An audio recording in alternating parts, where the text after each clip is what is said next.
귀에 쏙쏙 들어오게 잘 믿어주시오.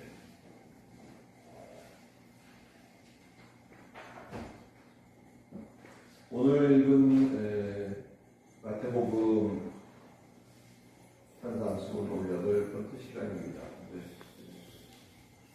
오늘 본문은 세 토막으로 나눠져 있어요. 세 가지 얘기를 하고 있다고 보면 되겠습니다. 그 첫 번째가 33절에서 37절의 내용입니다. 뭐와 관련된 내용이요?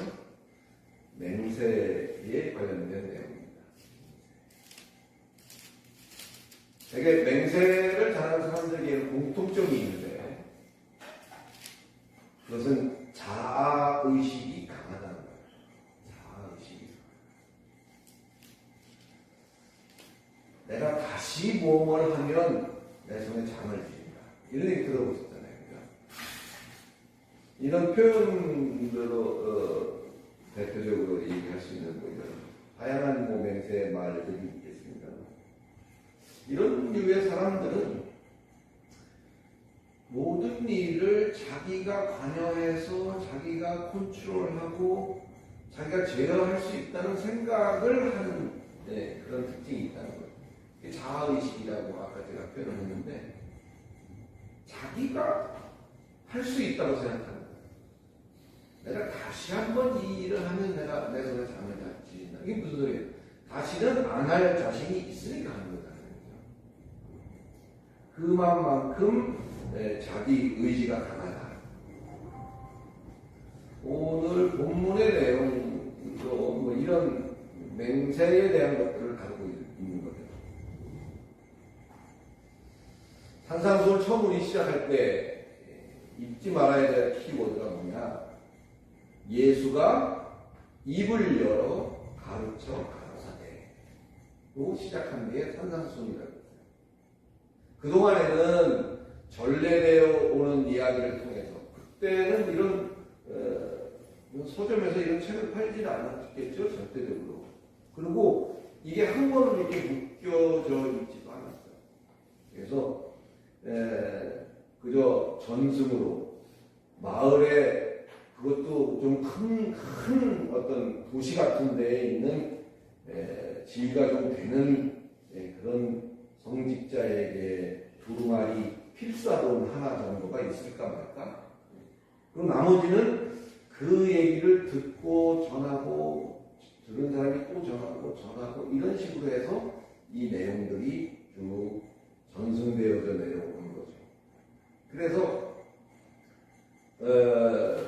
예수의 산상수훈이 가지고 있는 의미는 그런 의미에서 직접 그 내용의 당사자라고 할 수 있는 성자 하나님이신 예수가 입을 열어서 가르쳐 가라사대 한 그것이 굉장한 의미를 갖는다 이런 의미를 했었고, 예수가 입을 열어 가르쳐 가라사대로 시작된 이 산상수훈이 이제 횟수를 거듭하면서 하나하나 그 의미가 사뭇 그 의미를 새롭게 해서 더욱더 우리 성도님들 그렇다 우리 모두가 좀 균형 잡힌 생각을 할 수 있고 그저 맹목적으로 성경에 있으니까가 아닌 생각하는 그리스도인이 됐으면 좋겠다.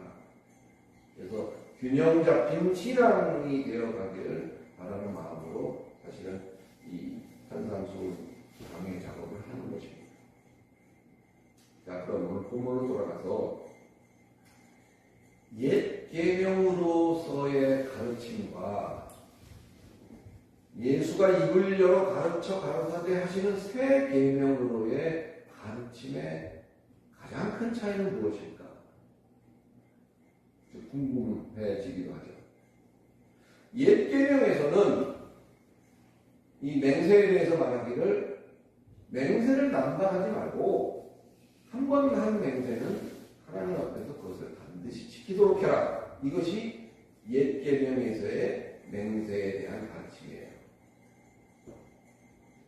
새 계명으로 예수가 주장하는 것은 뭐냐? 아예 맹세 자체를 하지 말라. 맹세 자체를 하지 마라. 결국 이 예수로 말미암은 새 가르침에서 말하고자 하는 것은 맹세하는 자의 무력함을 일깨워주기 위한 거예요. 내가 다시 이 일을 하면 내 손에 장을 지진다고 벌벌 떨고 자신감 있게 말하는 그 사람이 얼마나 무기력하고 무능력한 사람인가를 이야기하려고 하는 것이 이 새 계명의 목적입니다. 맹세하는 자의 무력함을 일깨워서 오직 하나님만을 의지하게 하려는 것. 이런 내용인 것을 우리가 잘 깨달아야 합니다. 우리가 맹세할 때는 그냥 뭔가 부족한 것 같죠. 내가 뭔가를 하겠다고 하고서는 좀 부족한 것 같으니까 항상 거기다 뭘 갖다 붙여요. 뭘 붙이죠? 하늘을 두고 내가 맹세하는데 뭐 어쩌고 근데 하늘이 누구 거예요? 그것이 하나님 소관이죠. 땅을 두고 맹세한다. 내가 다시 이걸 땅을 걸고 맹세하는데 이렇게 얘기해요. 땅 없는 사람은 그나마 하지는 못하겠지만 그래도 땅 좀 있으니까 땅을 걸고 얘기합니다. 그 땅은 누구 거예요? 땅도 하나님의 소관이다. 자, 오늘 본문에 보면 심지어는 예루살렘을 걸고도 맹세하는 사람이 있었나 봐요. 예루살렘이 자기 것도 아니면서. 그런데 예루살렘이라는 것은 하나님이 세운 왕이 거하는 장소가 예루살렘이죠. 역시 누구 소관이에요? 하나님의 소관인 거죠. 그 다음 뭘로 맹세를 할까? 거기 머리카락으로 맹세를 한다 그죠? 내 머리에 나는 머리카락 역시 내 마음대로 검게 할 수가 없죠. 요즘은 미용실 말고 염색만 해주는 전문점이 생겼어요. 네. 있습니다. 아시는지 모르겠지만. 염색방이요? 뭐 그런 거죠. 네, 카트 이런 건 안 하고 염색만 전문으로 머리카락 얘기를 하는 바람에 그 얘기가 왔습니다만은 머리를 스스로 검게 할 수 없어요. 가만히 놔둔다고 검어지지 않아요. 우리가 세월을 거스려 갈 수 없듯이 내 몸에 나 있는 머리카락이지만 역시 그것도 하나님의 소관이다. 그 말을 하는 거예요. 지금 저들이 맹세의 근거로 쓰는 하늘, 땅, 예루살렘, 머리카락, 이런 등등은 전부 하나님의 소관이에요. 예수가 입을 열어 가르쳐 가라사대 하는 이 말을 하는 이유는 이런 사소한 것부터 하나부터 열까지 다 하나님의 소관 안에 있는데 제발 다른 거 하지 말고 그저 한 가지만 해라 이거예요. 뭐예요? 옳은 것은 옳다고 하고 아닌 것은 아니라고 제발 좀 해라. 더 이상 되지도 않는 그런 얘기 할 것도 없고 그저 옳으냐? 누가 옳은 것을 증거하면 옳다. 아닌 것을 말하면 그건 아니다라고 말하는 그것만이라도 제발 좀 성실하게 좀 해라. 그 말입니다. 뭘 하면 장을 지지네, 뭘 하면 하늘을 걸고, 뭘 걸고 이런 거 되지도 않고 하지 말고 그 말이 쉽게 얘기하면 지금 새 계명에서 하고 있는 말입니다. 아무리 우리가 자신감이 있고 또 추진력이 있고 결단력이 있는 사람이라 할지라도 철두철미하게 맹세를 했다 할지라도 그걸 이루는 일은 하나님 손에 있다는 사실을 믿으시기를 바랍니다. 따라서 하나님의 일은 하나님의 권세와 하나님의 능력으로 하나님의 섭리를 따라 이루시는 것임을 우리가 바르게 인식을 할 때에 비로소 뭐가 보여요? 우리 자신의 미약함이 보여요. 정말 내가 뭘 좀 된 줄 알았는데 보니까 아무것도 아니구나. 안 넘어질 것처럼, 다시는 안 넘어질 것처럼 그렇게 호언장담을 했지만 한 사소한 것에 걸려 넘어지는 그것이 나의 모습이구나. 그런 미약함이 드디어 보이기 시작합니다. 우리의 그런 미약함이 보이면 보일수록 하나님의 기쁘신 뜻을 우리를 향해서, 우리를 통해서 이루시는 하나님이, 그 하나님의 세계가, 그 하나님의 크심이 이제 느껴지고 보여지게 된다. 할렐루야. 그 말을 하는. 오늘 본문의 두 번째 토막은 38절로 42절이죠. 또 눈은 눈으로 이는 이로 갚으라 하였다는 것을 너희가 들었으나, 그렇게 들었을 거란 말이에요. 전승에서 그렇게 배웠어요. 그렇게 가르쳐줬단 말이에요. 젖을 먹이면서 엄마가 아이에게, 못된 교육이죠. 아이에게 얘야, 하나님이 이런 분이시고 하나님이 눈은 눈으로 이는 이로 갚으라 이렇게 말을 하셨다더라. 이것뿐이겠어요? 그 숱한 세월 동안에 전승되어진 내용들을 젖을 먹이면서 교육 중에 가장 효과적인 교육이 그거라고 해요. 그렇게 해서 쇠뇌하다시피 그런 교육을 했지만 나는 너희에게 이르노니, 예수께서는 이렇게 말씀하시죠. 나는 너희에게 이르노니 잘해라. 아까 읽었던 내용이죠. 악한 자를 대적하지 말고 뭐 이런 내용들이죠. 새 계명이라는 건요, 기존의 계명하고 완전히 다른 계명을 말하는 게 아니에요. 우리가 그렇게 인식하기 쉬운데, 새 계명이라는 것은 기존의 계명의 새로운 의미를 덧입혀를 찾아내는 것, 그것이 새 계명이다. 살인하지 말라. 얘기했죠? 우리가 나 살인한 적 없으니까 더 얘기는 나하고는 특별히 관계 없네. 조금 내가 패스해드릴 거야. 간음하지 말라. 나하고 특별히 관계 있는 것 같지가. 뭐 이런 이혼, 맹세 이런 등의 지금 얘기들을 쭉 우리가 다뤄오고 있잖아요. 산상수를 하면서. 그런 것들에 좀 더 깊이 있는 새로운 의미를 우리가 살펴보고 있는 것이다. 지금까지 같이 저와 이렇게 살펴보고 온 분들 어때요? 여러분의 고착되어진 생각이 그 폭을 점점점 넓혀갈 수 있게 이 얘기 듣고 살인은 그것만이 살인이 아닙니다. 그랬지. 또 간음은 그것만이 간음이 아니라 그랬지. 이런 생각을 할 수 있다면 여러분이 좀 더 선택의 폭이 넓어지고 좀 더 행동 방향이 반듯해질 수 있다. 오늘 본문의 두 번째 토막은 역시 구약 속의 율례를 어떻게 하면 더 온전히 지킬 것인가에 대해서 언급을 하고 있는 것을 알 수가 있어요. 다시 말하자면 율례를 지키는 자의 자세라고 말하면 더 쉬울 것 같아요. 계명 또는 기독교는 이런 것이고 이렇게 해야 되고 이렇게 해야 된다더라라고 여기저기서 알고 있는 그 지식들을 행하는 자의 자세는 어떤 자세를 가지고 임해야 되느냐라는 얘기를 하려는 것이다. 38절을 한번 볼까요? 38절을 보면 제가 있습니다.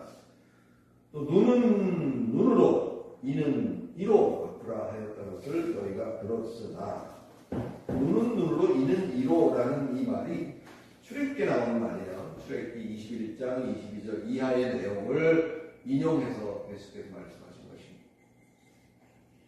출애굽기의 이 부분에서는 모세가 시내산에 올라가서 하나님으로부터 계명을 받아서 밑에서 기다리고 있는 자기 백성들 향해 내려와 가지고 이렇게 하나님이 이렇게 말씀하시더라라고 가르쳐주는 내용을 그 중에서 일부를 지금 인용한 것이죠. 근데 참 보면요, 그 출애굽기 21장을 시간 나시면 한번 보시길 바랍니다. 거기를 보면 굉장히 아주 뭐랄까요, 어린이집에서 어린이들을 가르치듯이 가르치고 있어요. 조목조목 하나 유치할 정도. 이럴 땐 이렇게 하고 저럴 땐 저렇게 하고 아주 시시콜콜한 것을 구체적으로 언급을 하고 있는 것을 볼 수가 있어요. 왜 그랬을까요? 그만큼 이스라엘이 어리고 무지했기 때문에. 몰라요, 아무것도. 그러니까 하나하나 입에 넣어주듯이 가르칠 수밖에 없는 거거든요. 어때요, 여러분? 우리는 조금 그보다 나았나요? 아니면 뭐 그 수준일까요? 그건 뭐 알 수가 없습니다. 성경이 어떨 때는 굉장히 시시콜콜하게 얘기하고 있는 것들을 여러분 느낄 수 있을까요? 아니, 이 정도 내가 했으면 다 아는 내용인데 뭘 이렇게 자세하게 얘기를 하고 있어? 그런 내용들이 성경 속에 있는 이유가 바로 거기에요. 자, 거기에서 이 눈에는 눈, 이에는 이라는 것은 그 율례를 행하는 데 있어서 공정성을 말하는 것입니다. 공정성. 똑같이 이죠. 공정하게. 눈에는 눈으로 거기에 맞대는 것이고, 이에는 이로 맞대는 것이고, 뭐 이런 식의 공정성을 말하는 것입니다. 잘한 것은 상 받고 못한 것은 벌 받는 것. 공정한가요? 안 공정한가요? 공정하죠. 잘했으니까 상 받고 못한 것은 지적받고 벌 받는 것이 공정합니다. 잘한 사람은 묻혀버리고 그렇지 않은 사람이 상을 받는다면 그건 공정하지 못한 거죠. 이걸 다른 말로 표현하면 정의 또는 의로움이라고 표현하고 있어요. 의로움. 이 지금 32번째 토막의 테마가 이런 공정성과 관련된 것이라면 39절 이하의 말씀은 어떻게 우리가 받아들여야 될까? 눈은 눈으로 이는 이로 갚으라 하였던 것을 너희가 들었으나 39절에 나는 너희에게 이르노니 악한 자를 대적하지 말라. 누구든지 내 오른편 뺨을 치거든 왼편도 돌려대며. 아까 우리 임정은 씨가 읽으면서 기가 막혔을 것 같아요. 아니, 왼뺨을 때렸으면 왜 때려하고 해야지 오른뺨을 돌려대라는 운동. 뭐 속옷을 달라는 겉옷까지 다 주라는 운동. 이제 어떻게 보면 참 그렇죠. 말이 안 되는 것 같죠. 오늘 예수의 처방이 뭐라고 했어요? 이런 공정성의 연장선에서 하시는 말씀인데 뭐예요? 악한 자에게 대적하지 말아라.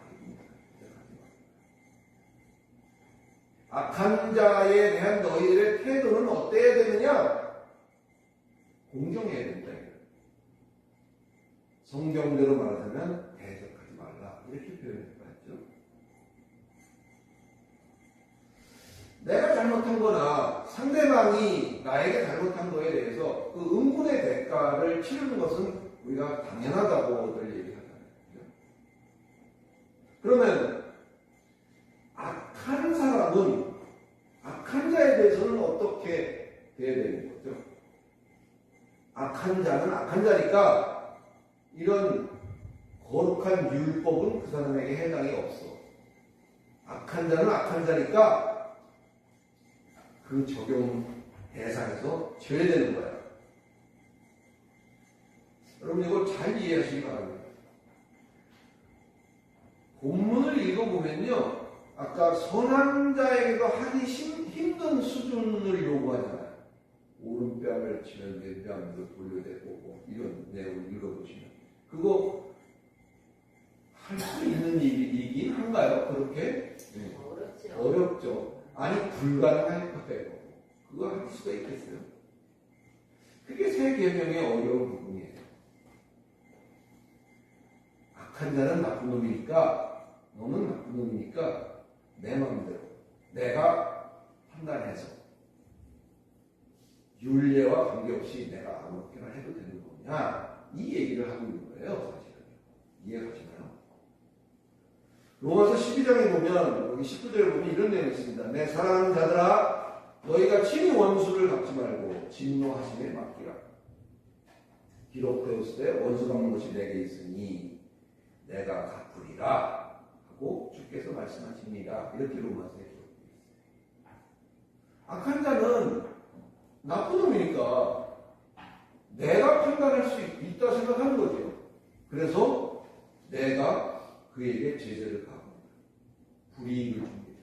아니면 내 받은 대로 똑같이 대갚아줍니다. 눈에는 눈, 이에는 이. 그런데 새 계명은 뭐라고요? 악한 자지만 그가 한 일은 괘씸하지만 네가 나서지 마라. 네. 답답한 얘기를 하는 거예요. 아니 저도 실제로 그런 일이 있었는데요. 악한 사람한테 대적해봤자 그 사람이 더 악하게 대하더라고요. 그런 사람 상종을 안 하고 끊어버려야겠다. 성경을 아마 알고 계셨었나요? 아니 내가 경험을 해보니까 그런 일이 예전에 있었어요. 사랑하는 성도 여러분, 원수를 갚는 기준인 그 판단 기준이 우리 몫이 아니라는 사실을 깨달으시기 바랍니다. 그가 나쁜 사람이니까 그 사람 정도는 그보다는 내가 좀 낫지 않냐? 지금 계속 제가 하고 있는 얘기를 한번 곰곰이 생각해 보시면 자기의 의의를 펼치는 것에 대한 상당한 경계를 지금 얘기하고 있어요.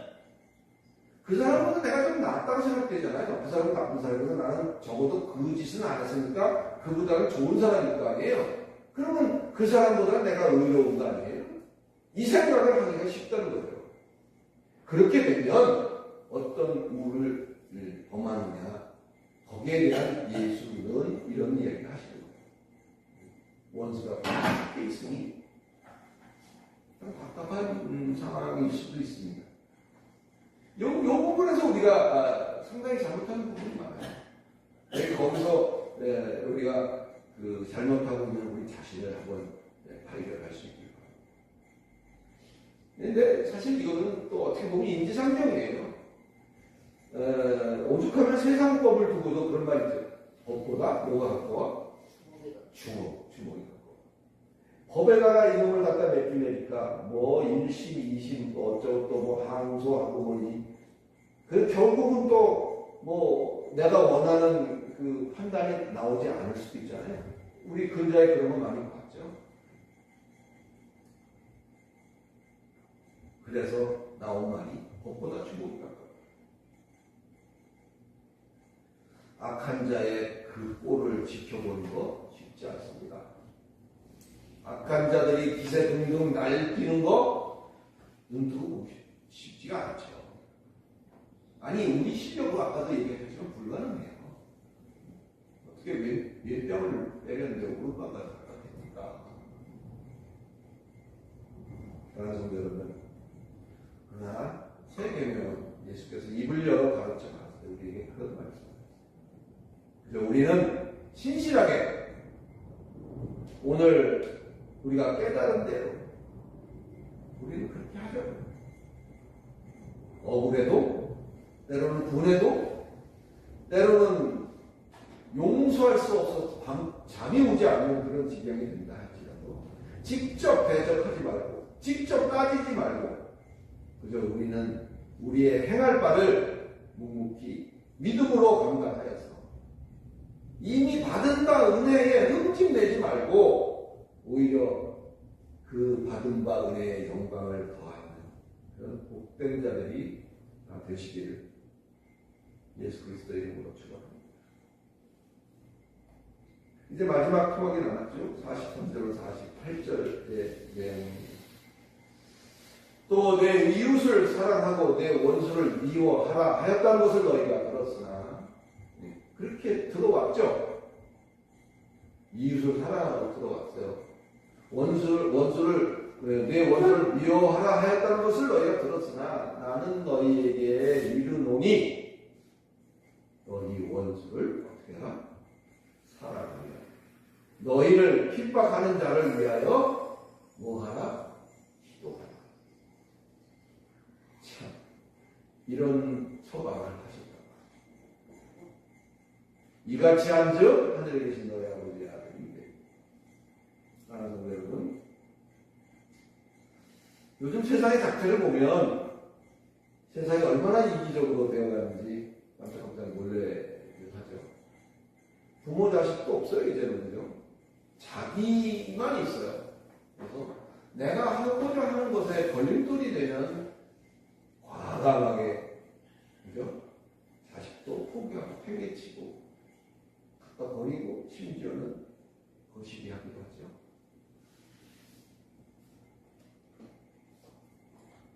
이걸 반영이라도 하듯이 요즘의 교회들도 얼마나 이기적이 되어가고 있는지 매우 아주 심각한 어떤 지경에 이르고 있습니다. 교회와 교회 간에, 교인들 간에 서로 배타적이죠. 구별되게 성경에서 말하고 있는 인자들이 나오는데 그게 누굴까요? 그러니까 읽으실 때 생각이 나세요? 세리와 이방인은 하나님 그렇게 하지 않는다는 거예요. 그들은 계속해서 그렇게 하지 않는 거죠. 세리와 이방인과 하나님의 아들이 구별되는 시점이 바로 어디다? 45절.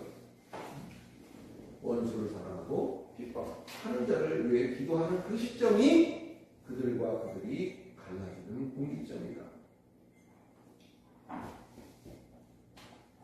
사랑하는 성도 여러분, 우리가 코드란 말을 씁니다. 코드란 말. 저 사람은 나하고 코드가 좀 맞는 것 같아. 이게 뭐죠? 성향이나 생각하는 거나 말하는 거나 뭔가 좀 맞아들어간다는 거예요. 한마디로 뭔가 서로 케미가 있다는 거예요. 끌리는 게 있다는 거예요. 코드가 비슷한 이웃에게 대해서도 제대로 우리가 하지 못하는데 하물며 코드가 다른 그 원수를 어떻게 사랑하죠? 하나 물어봅시다. 손들지 마세요. 여러분은 원수를 사랑하십니까? 원수를 사랑하시는 분? 아니, 사랑할 수 있습니까? 네, 제가 한번 물어보겠습니다. 발목을 뺐는데 발이 지금 거치를 보여요. 네가 내 발을 뺐더니 너 죽여버린다고 그래. 발을 부러뜨려버리면 그 발이 그럼 오른발은 제대로 잘 가요?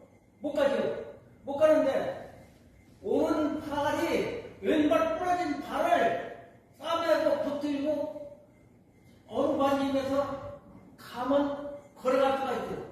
오른발을 원수지만 왼발을 하나님으로 받아들이면 하나님이 네가 왼발을 쳐서 오른발 맞아 대고 네가 오른손 모르게 왼손이 했구나. 넌 참으로 내 아들이다. 사랑한다. 내 말을 내가 믿고 너와 함께 하겠다. 그래요. 아니, 우리 선생님이 또 저런 기질이 있는지 몰랐네. 나를 설득하시는데 상당히 목사님 기질이 좀 있으시네요. 그건 뭐냐면요.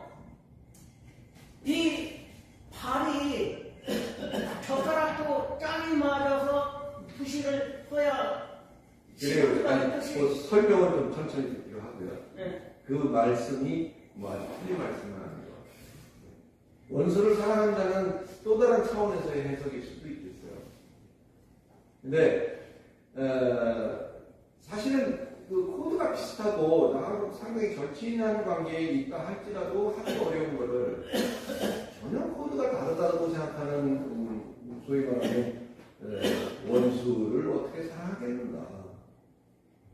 사실 원수를 사랑한다는 거 그렇게 썩 손들고 나설 만한 그런 입장은 아니고 또 그런 사람들이 흔치 않기 때문에 아마 입에 오르내릴 수 있을 거예요. 근데 원수를 사랑하는 것에 대한 비밀이 뭔지 아세요?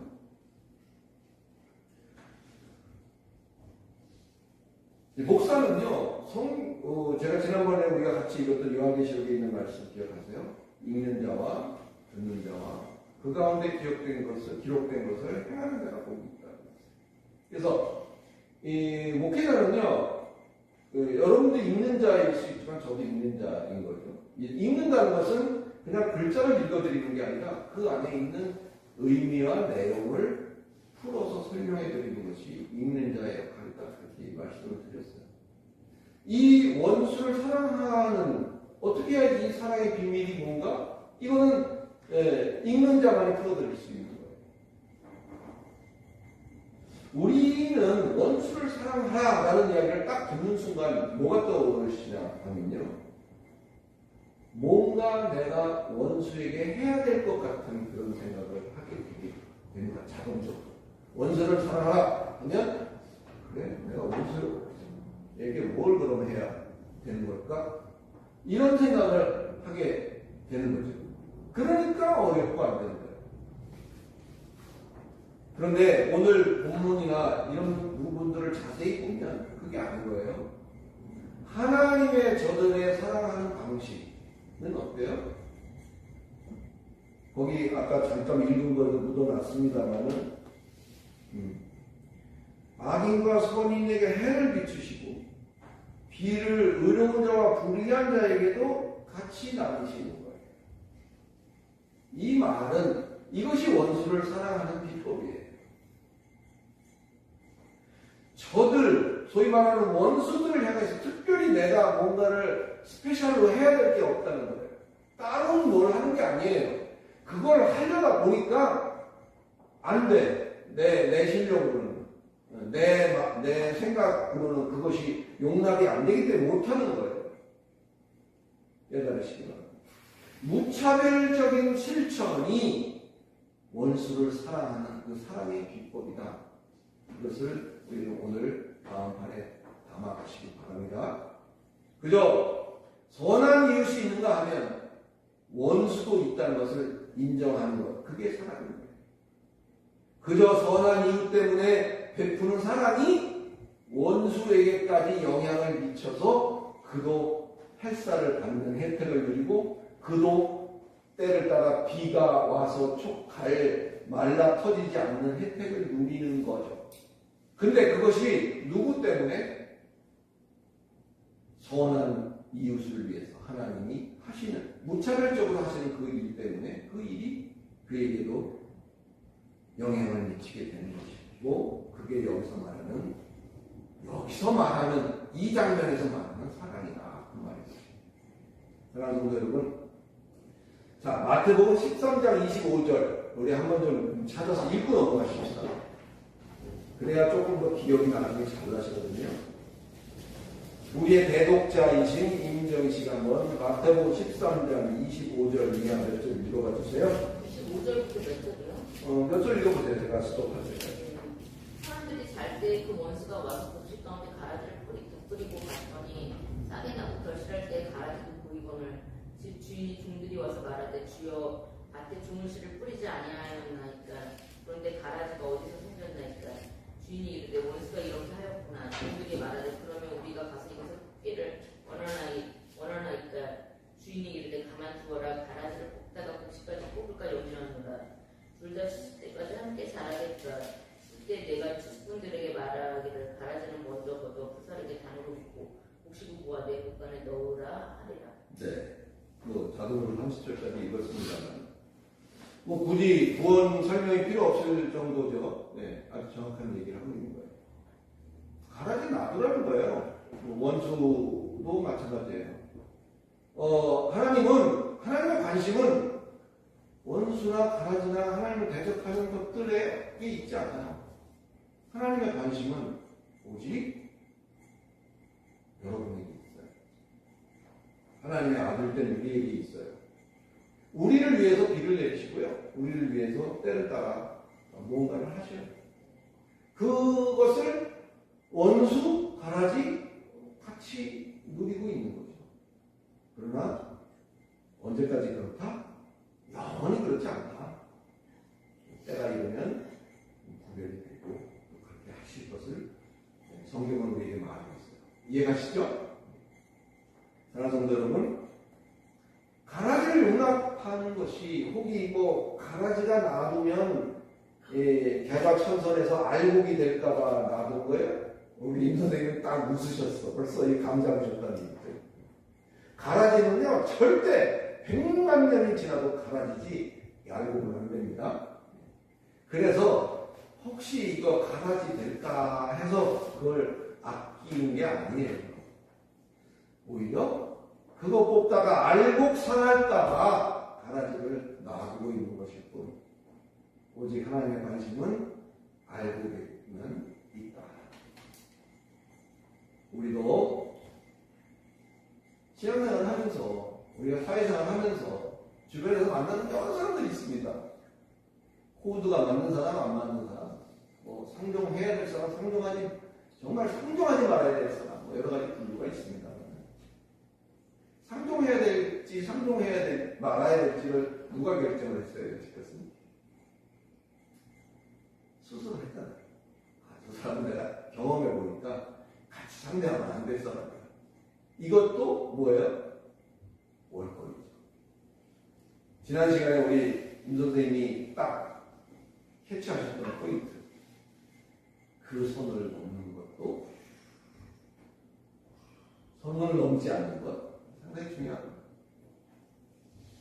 우리도 섣부른 판단으로 악인이라고 악한 자라고 그냥 내 마음대로 내가 판결해서 내가 상정하지 않는다는 처벌까지 하는 그런 우를 범하지 마시고 그냥 원수 갚는 것이 하나님께 있다 했으니 그냥 우리는 있읍시다. 근데 그냥 그렇게 가만히 있는 거 상당한 고수가 할 수 있는 거예요. 울그락불그락 막 이렇게 하는 게 하수죠. 그거를 눈으로 보고 마음으로 담고 그냥 묵묵히 갈 수 있는 실력? 그걸 갖춰가시단 말이에요. 신앙생활을 왜 하는 거예요? 그것 때문에 하는 거예요. 그런 것 때문에. 이런 얘기를 해주는 읽는 자의 얘기를 듣고 그것을 지키는 자가 복이 있다 했잖아요. 여러분은 그렇게 하시자고요. 재지도 말고 그죠? 섣부른 판단으로 하나님을 앞서가시지도 마시고 재지도 말고 그죠? 좀 모자라는 듯이 좀 멍청한 듯이 우직하게 일관된 신앙으로 매진하시는 복된 아들다운 저와 여러분들이 그런 모습으로 같이 가시길